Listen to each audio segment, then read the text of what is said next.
this kind of speech that I've heard for a long time. What prompted that?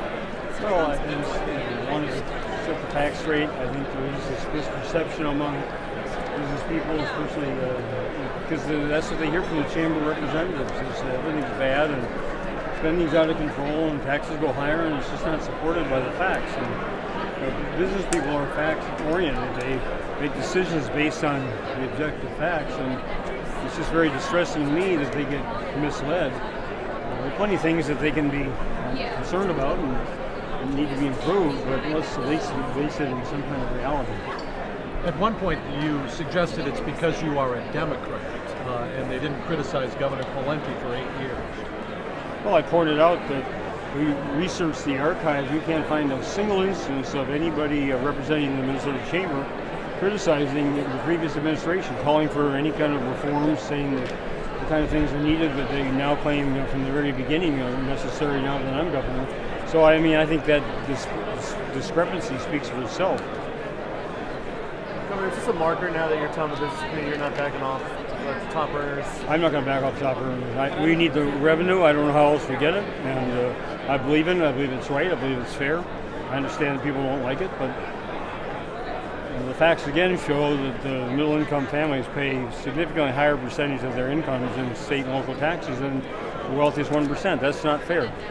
You've dropped the What do you say business. to the argument that people will lose jobs if the 2% rises? You know, I've heard that I'm the first commissioner of economic development in 1978. 35 years I've heard that everybody's going to leave the state. We created a bad business climate. It happened for Governor Perpich. Quieted down with Governor Carlson, disappeared with Governor Ventura and Governor Plenty, and now it's back again. So I think it has a lot more to do with who's governor than it does with the policies. And you know, if somebody's going to move to a no-tax state, they're going to move because they pay zero income taxes in a place like Florida or Texas or Arizona, and they pay right now 7.85% under the current rate here in Minnesota. That's the big differential. And that does induce some people to move out of the state. Governor, outside of your top 2% wage earner tax, what else is left of your tax proposal that you unveiled 2 months ago? Well, you'll see tomorrow, but the cigarette tax is the other major component of it. Can you clarify on the snowbird tax? You seem to tell that woman that it was out. Oh, it's in my budget, but I'm realistic because of the concerns of the hospitality industry. And there are areas like Brainerd Lakes there where people do go for the summers, and I don't know if you can set it at 3 months. I don't know if that's practical. To me, it's a principle of fairness again. The people who are very well off can take advantage of the loophole and be here for almost half the year and paying no taxes. Hardworking people getting incomes of 1/10 of what they make are working hard and paying their share of taxes here to support the services that those people use for nothing. I just think it's very unfair. So it is in your budget, or it isn't? It's in my budget, but I'm not. I told her I don't think she needs to lose a lot of sleep over it. Governor, wouldn't it be fair if everyone paid the same percentage? I'm sorry? Wouldn't it be fair if everybody paid the same percentage of taxes? Well, if we had everybody pay the same percentage, which flat tax, that would be a big improvement in Minnesota. The top 1% now pays 78% of what the middle income families pay. So if you had a flat tax, they paid 100%. I mean, that would be a huge improvement and less regressivity, and it doesn't make it progressive, but at least it makes it flat. We're so far away from that now, but I'd settle for that. Governor, at one point you almost admitted that you're not going to change anybody's mind on this in this room. Well, that one gentleman who was just so. But you said a lot of the folks in this room had their minds made up. What were you hoping to even accomplish by? Well, I've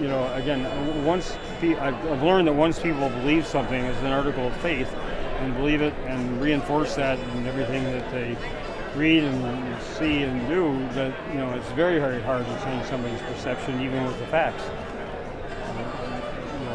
I can't. That's just something I can't change. I present the facts because I believe that fair-minded observers like yourselves and presumably some of the people in the room here are going to be influenced by the facts. I hope they will be. But I'm also mindful that for many, facts are at variance with what they truly believe and have believed for a long time, and I don't think they're going to change that because I said something different today. How would you characterize your relationship in general with the Minnesota Chamber? Well, I think individual businesses, it's much better. I mean, I've worked to have good relationship. The last 2 months, obviously, set that back, but we can work beyond that. When we had the economic development regional summits over the state last year, found a lot in agreement, and I found that individual business owners are far more balanced in their outlook than the official dogma coming out of the state chamber, and that's part of what's distressing. I mean, I understand that every organization has its agenda, and that the job of people get hired to represent that agenda is to keep pounding on it, but it's not reflective of the broader business community, therefore it's not reflective of my relationship with them. Do you feel, Governor, that this reception today has been a bit split? People are thrilled about the B2B taxation drop, but not so pleased about some of the other, the 2% on the rich proposal? Well, they don't want any increased tax on anybody, at least not any of their them or their peers. So they were against the B2B. They're against the increase of the fourth tier. They'll be against closing the corporate tax loopholes. And their stance is we don't need any more revenue. We just cut our way to a balanced budget and then making the investments we need. And as I pointed out, and I'm not, I'll take responsibility for the budget along with the legislature, but nobody's had a single suggestion for any real savings in anywhere that's not going to just devastate services to people or financial assistance to people in need. So, to keep saying that when they have no basis in fact to support it and they have no solutions, to me, you're not responsible. Time for one more question. Will your budget include closing some corporate loopholes and maybe lowering the corporate income tax rate? We can't lower the corporate income tax rate because we need those revenues, but we have the same closing the loopholes for the corporate that we had in my original proposal. We just don't have the offset for reducing the rate.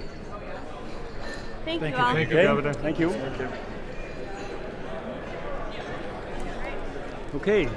We're up to. You are off. Can we get out here? Here, let's get a picture. No, Tony said it doesn't leave anyway.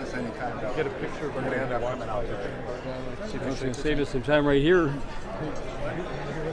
Could we move out a little bit? Could we move away? Okay.